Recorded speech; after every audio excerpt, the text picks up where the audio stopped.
निस्वार्थ भाव से आएगा तो जीवन बदल जाएगा, जीवन सवर जाएगा। ध्यान रखना,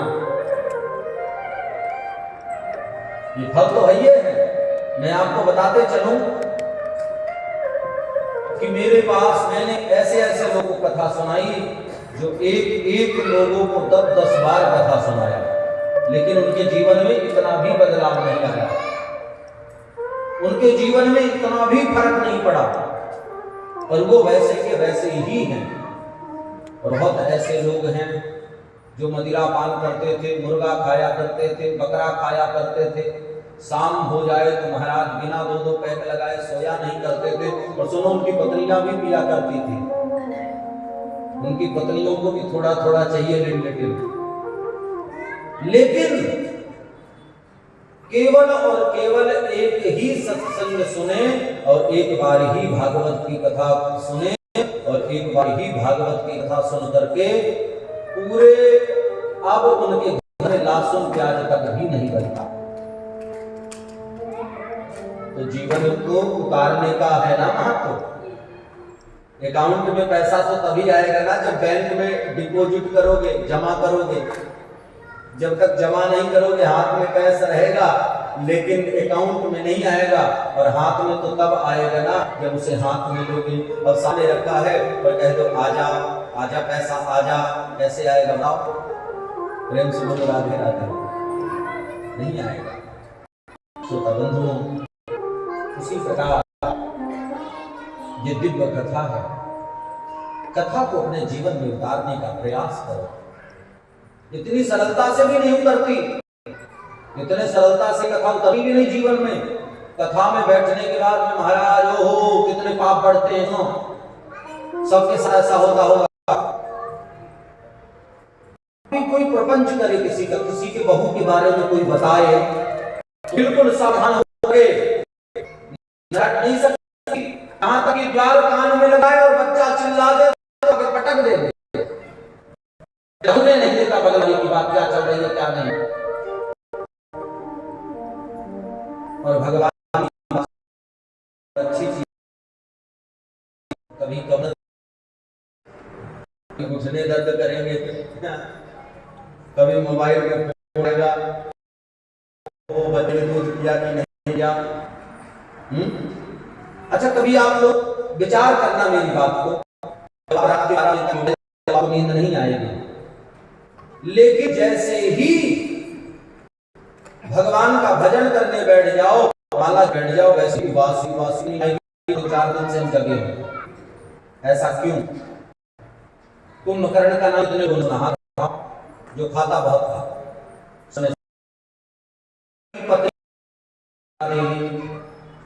कुंभकर्ण मारा ने राम भगवान ने, और कुंभकर्ण को जब मारा तो कुंभकर्ण मीरा देवी नेत्रा देवी ने भगवान से कहा, भगवान ने कहा कैसे लोगी बदला, में कौन जाता है, स्वर्ग में कौन जाता है? बोले जो कथा सुनता है, जो मेरा नाम जपता है। निद्रा देवी ने यही तो चक्कर है, जब तुम्हारी कोई कथा सुनने बैठेगा, सत्संग सुनने बैठेगा, उसी समय में जाकर के उसके सर पे बैठ जाएगी। कथा कहते रहे और श्रोता झोंकते रहे। हाँ, और बहुत सी ऐसी माता बहनें कथा हैं जो महाराज जी कथा सुना रहे हैं, माता जी झोंक रही है। बोल राधे राधे। माता झोंका ले रही कथा में। तो निद्रा देवी ने कहा, निद्रा देवी ने कहा सुनो, सब सो जाएंगे, वैकुंठ में तुम्हारे ताला लग जाए, वैकुंठ में कुछ आएगा ही नहीं, तो मैंने लिया ना बदला तुमसे। राम जी मैं भी तुमसे ज्यादा समझदार हूं, चिंता मत करो, बीच बीच में कथा होती रहेगी और हम राधे राधे बुलवाया करेंगे। बोलो राधे राधे। राधे इसलिए बुलवाते हैं कि अगर घर वाला भी सो रहा हो तो उसकी नींद खुल जाए। अच्छा ठीक है। कोई बगल में सो रहा हो और उसके बगल में 50 लोग मिल करके कहे राधे राधे, तो उसकी नींद नहीं खुलेगी। बीच बीच में जयकारा लगा देंगे। जब श्रोताओं को ज्यादा झोंका आएगा तो सुंदर जन करा देंगे, भजन करो भैया, प्रेम से बोलो राधे राधे। तो ये निद्रा देवी अपना काम करती है, सत्संग में आकर के निद्रा देवी अपना काम करती है, कथा में आकर के निद्रा देवी काम करती है, निद्रा देवी आक्रमण कर रही है। श्रोता बंधुओं,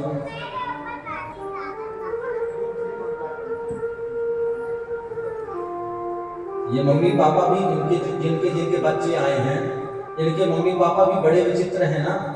सोचते हैं जीवन भर तो हमारा खून पिएंगे, चलो 7 दिन बाबाओं का खून पिला के लाएं। है ना?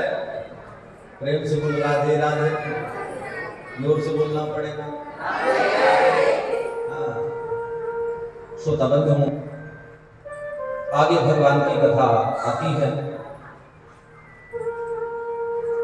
कि भगवान के 56 करोड़ यदुवंशी कैसे बढ़े।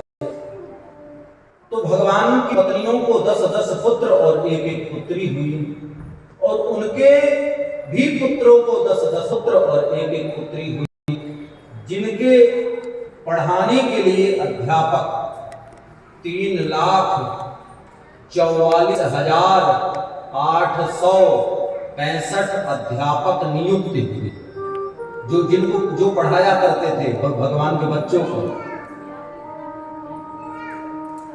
एक दिन भगवान के बच्चे जंगल में खेलने के लिए गए, तो उनको प्यास लगी तो एक कुआं के पास पहुंचे।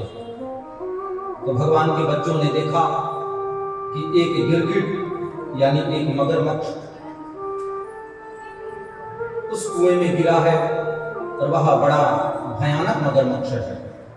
भगवान के बच्चे जाकर के भगवान को बताए, और भगवान आए और उस मगरमच्छ को निकाला, उस गिरगिट को निकाला, और जैसे ही उस गिरगिट को निकाला, वह गिरगिट मनुष्य बन गया, दिव्य शरीर धारण कर लिया। तब भगवान ने कहा कि तुम कौन हो? तब उसने बताया कि मैं पूर्व जन्म में एक राजा था, मेरा नाम मृग था। मैं रोज ब्राह्मणों को 1 लाख गाय दान किया करता था। मैं ब्राह्मणों को रोज 1 लाख गाय दान किया करता था। ये कलावती, काहो कलावती, कलावती बात ना करा, कथा सुनो भैया, जाहे के लिए आई हो। बताओ कितनी गहरी बात होगी जो तुम कर रही हो उससे। इतनी गहरी बात कि वो राजा था, मृग बन गया, गिरगिट बन गया। तुमको नहीं लग रहा है कि तुम क्या बन जाओगे अगले जन्म में? हाँ, प्रेम से बोलो राधे राधे। कथा में बात करने वाले क्या बनते हैं अंतिम में बताऊंगा। बोलो राधे राधे, उठ के चले न जाओ। जोर से बोलो राधे राधे। उसने बताया कि महाराज, मैं पूर्व जन्म में एक राजा था। मैं रोज 1 लाख गाय दान करता था ब्राह्मणों को। एक दिन मैंने किसी ब्राह्मण को 1 लाख गाय दान किया, और उसकी एक गाय वापस लौट के हमारे गौशाला में मिल गई, और हमने फिर दूसरे दिन किसी ब्राह्मण को 1 लाख गाय दान कर दिया। और वह ब्राह्मण आया, और ब्राह्मण आकर के कहने लगा कि ये गाय मेरी है। अब मैंने उस ब्राह्मण को दान कर दिया।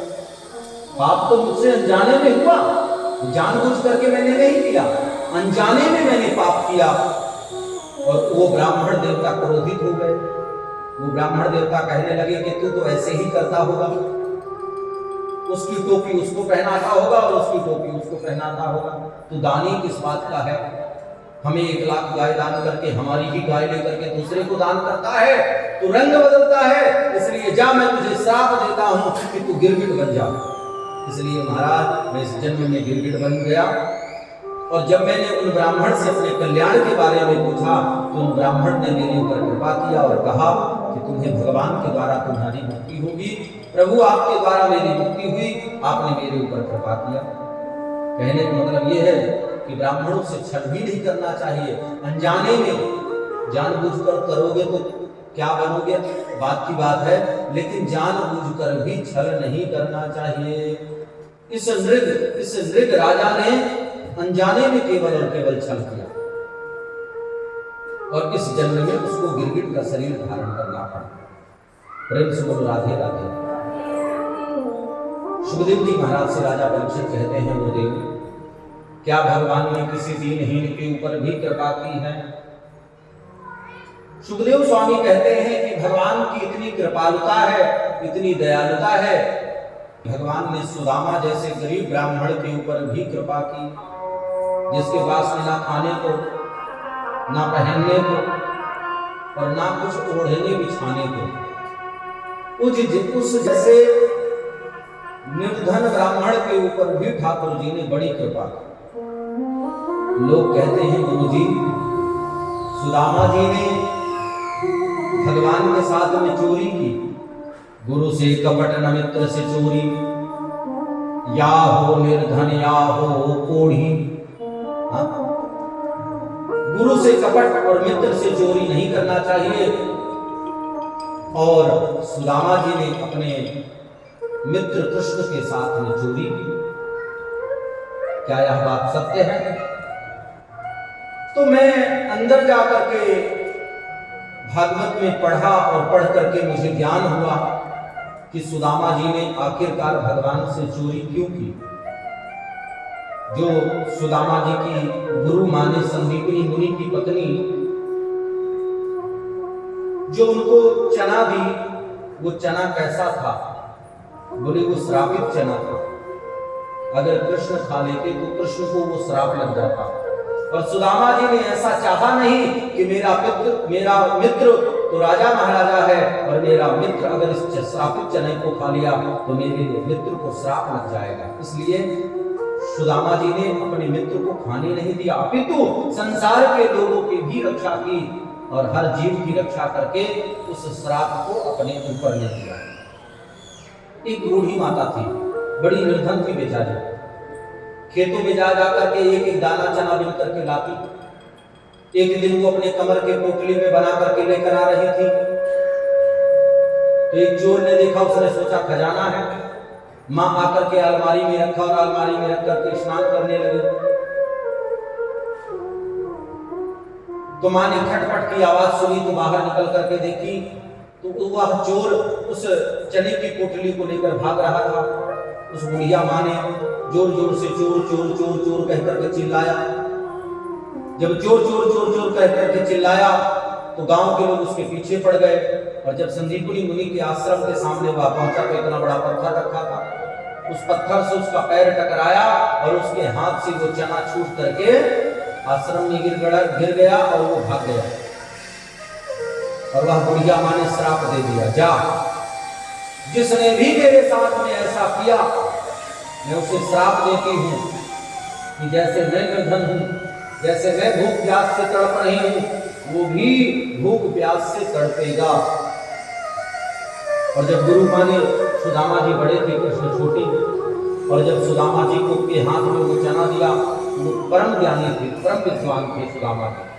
सुदामा जी को ज्ञान हो गया, ये श्रापित चना है, ये मैं मित्र खिलाऊंगा, मेरा मित्र श्रापित हो जाएगा। अभी तो उनके मन में आया कि अगर मैं पृथ्वी में फेंकूंगा तो एक चना से 1000 चना, 1000 से 10,000, 10,000 से लाख चना, और ये पूरी पृथ्वी के लोग खाएंगे और श्रापित हो जाएंगे। सुदामा जी को लगा जल में फेंक दूं, तो सुदामा जी ने मन में सोचा कि जल भी तो जीवन है, अगर वो खाएंगे तो वो श्रापित हो जाएंगे। हम तो मनुष्य हैं, हम तो भीख मांग के भी खा लेंगे, वो बेचारे जल से निकल के कहां मांगने जाएंगे। इसलिए सृष्टि की रक्षा और उन जीव की रक्षा और अपने मित्र को बचाते हुए सुदामा जी वो चना को खुद ही खा करके निर्धन हो गए। उनकी पत्नी सुशीला, सुदामा जी परम भागवत है, एक तो भागवत है और भागवत से भी जो ऊंचा है वो परम भागवत है। उनकी पत्नी सुशीला, धोती एक ही है और वो भी कई दफा से फटी हुई है, उसको कई बार दूसरे कपड़े लगा लगा करके सिल दिया करती और अपने जीवन यापन किया करती। और जब 4-4 दिन 5-5 दिन भोजन नहीं आता तो सुदामा जी से जाकर के कहती कि स्वामी क्या करें, बच्चे रो रहे हैं। तो सुदामा जी केवल एक ही बात कहते कि बच्चों से कहो कि अभी एकादशी का अंश बचा है, जब एकादशी का अंश निकल जाएगा, द्वादशी लगेगी, तब उनको भोजन पवाएंगे। ऐसा करो कि तुम तुलसी जल खिला करके जल पिला दो बस। और बच्चों को माता सुशीला सुला दिया करते। ऐसी दीनहीन दशा। एक दिन सुदामा जी की पत्नी सुदामा जी से कही कि स्वामी, हमारे द्वार पर एक भिखारी भिक्षा मांगने के लिए आया था। तो उसने बताया कि आपके मित्र द्वारिकाधीश हैं। जिसके मित्र द्वारिकाधीश हो, उसने अपने पत्नी को आज तक नहीं बताया कि मेरा मित्र द्वारिकाधीश है। और आजकल के समय में अगर विधायक जी के बगल में खड़े होकर के फोटो खिंचवा लिया तो दबदबा का स्टेटस लगा देते हैं आज के लोग। हाँ कि दबदबा था, दबदबा है, दबदबा बना रहेगा। हाँ, एक पुलिस स्टेशन में अगर एक पुलिस कर्मी से अगर उनका संपर्क हो जाता है तो बड़ा अभिमान पाल लेते हैं। लेकिन सुदामा जी ने आज तक अपनी पत्नी को नहीं बताया कि मेरे मित्र द्वारिकाधीश हैं। पत्नी को अपितु पत्नी को किसी भिखारी ने बताया। तो पत्नी ने पूछा, सुदामा जी ने कहा, देवी तुमने कैसे तार छेड़ दी? अरे मेरा मित्र नहीं है, मेरा बाल सखा है। हमने साथ में खेला, क्रीड़ा की, लकड़ी तोड़ने गए, साथ में भोजन किया एक थाली में। हमारा बाल सखा है। सुशीला जी ने कहा, प्रभु अगर तुम अपने मित्र के पास जाओ तो मित्र तुम्हारी दशा को देख करके शायद हमारी कुछ मदद कर दे, हमें कुछ दे दे। सुदामा जी ने कहा, देखो देवी, अगर तुम जाने की बात कहती हो, मिलने की बात कहती हो, तब तो मैं चला जाऊंगा। लेकिन अगर तुम ये कहो कि मैं जाकर के कृष्ण से कुछ मांगू तो मुझसे ऐसा नहीं होगा। सुशीला ने कहा, मैंने कब कहा कि तुम जाके मांगो? अरे मैं तो ये कह रही हूं कि तुम जाकर के मिल आओ। सुदामा जी ने कहा, देवी मित्र के पास, गुरु के पास, भगवान के दरबार में कभी खाली हाथ नहीं जाते। और हमारे घर में तो कुछ इतना है भी नहीं कि हम अपने मित्र के लिए कुछ लेकर जाएं। सुशीला जी ने कहा, चिंता मत करिए, मैं जाती हूँ और आप जाने की तैयारी करो, मैं जाकर के कुछ व्यवस्था करके लाती हूँ। और सुशीला जी गई और सुशीला जी जाकर के 5 घरों से 5 मुट्ठी चावल मांग के लाई। कहते हैं कि सुशीला जी वो पवित्र नारी हैं कि अगर अपनी आंखों से इशारा कर देती तो बोरी के बोरी चावल घर में आ जाते। लेकिन सुशीला जी ने 5 मुट्ठी ही चावल क्यों मांगे और अलग अलग घर से क्यों मांगा? एक ही घर से मांग लेती। बात ऐसी है कि सुशीला जी जानती हैं कि हमारे पति देव कैसे हैं, अपने पतियों के बारे में सबको पता होता है। तो सुशीला जी को पता है कि हमारे पति कैसे हैं। अगर हमारे पति से द्वारिकाधीश कृष्ण ने पूछा कि भैया कैसे हो, तो हमारे पति तो केवल एक ही बात कहेंगे कि कृष्ण हमसे सुखी इस संसार में कोई दूसरा नहीं है। लोग कहते हैं महाराज हमारे ऊपर बड़ी विपत्ति है। विपत्ति क्या है? विपत्ति भगवान को भूल जाना ही सबसे बड़ी विपत्ति है। भगवान का स्मरण मन से हट जाना, भगवान का ध्यान न आना, वही सबसे बड़ी विपत्ति है। सुशीला जी जानती हैं कि अगर मेरे पति सुदामा से अगर कृष्ण ने कहा कि कैसे हो, तो सुदामा जी एक ही बात कहेंगे कि मुझसे सुखी संसार में कोई दूसरा नहीं है। तो मैं अब कृष्ण को कैसे बताऊं, कैसे कहूं? अपने अंदर के दर्द को। इसलिए सुशीला जी गई और जाकर के 5 मुट्ठी चावल 5 घरों से ले आए कि कृष्ण जब देखेंगे तो कृष्ण को पता लग जाएगा कि जिनके घर में एक कलर का चावल नहीं है उसके घर की स्थिति क्या होगी। सुदामा जी जब जाने लगे तो सुशीला जी ने कहा, एक संदेशा मेरा भी कह देना। सुदामा जी ने कहा, क्या कहना है? बोलो बोलो जल्दी बोलो। कि एक माह दो पाख में दो एकादशी हो, अहे प्रभु दीन दयाल जो यह नित्य एकादशी हो। सुदामा जी ने कहा ठीक है, मैं यहाँ संदेशा जाकर के कृष्ण से कह दूंगा। और सुदामा जी वहां से बिना चरण पादुका के चल दिए। रास्ते में कांटा खूंटी लगे। सुदामा जी बड़े कष्ट के साथ में एक नदी के किनारे पहुंचे। एक उनको नाविक दिखाई पड़ा, केवट। केवट भैया से निवेदन करके सुदामा जी पल्ली पार उतरे। और पल्ली पार उतर करके जब उस केवट से पूछा कि भैया यहाँ से द्वारिका कितनी दूर है, तो उस केवट ने कहा महाराज पंडित जी, द्वारिका तो आप उल्टा चले आए हो। द्वारिका तो अभी आप पुनः वापस जाओ और पुनः वापस जाकर के जितनी दूर आप चल कर आए हो उतनी दूर फिर से जाओगे तो द्वारिका आपको मिलेगी।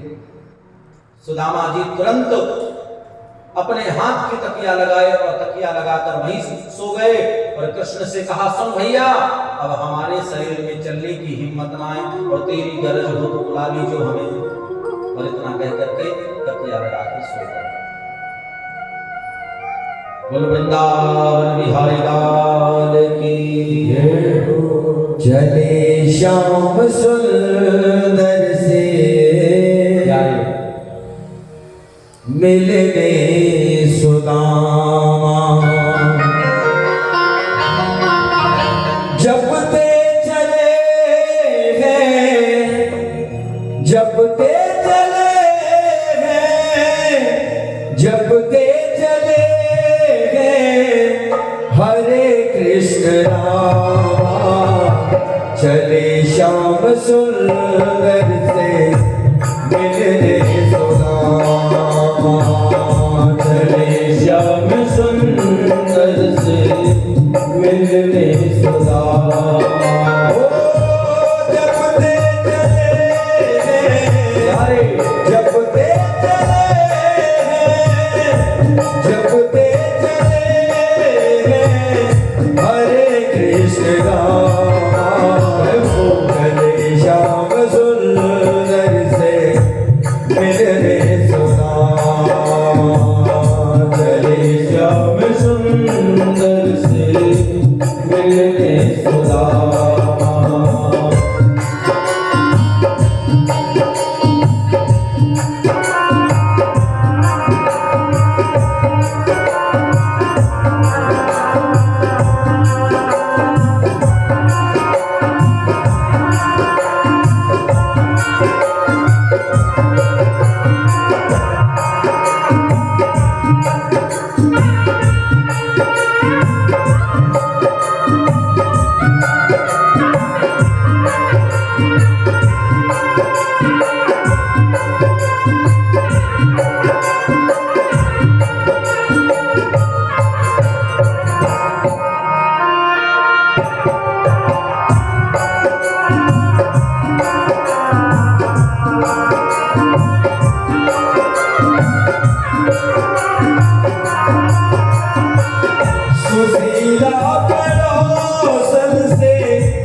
मैंने सुना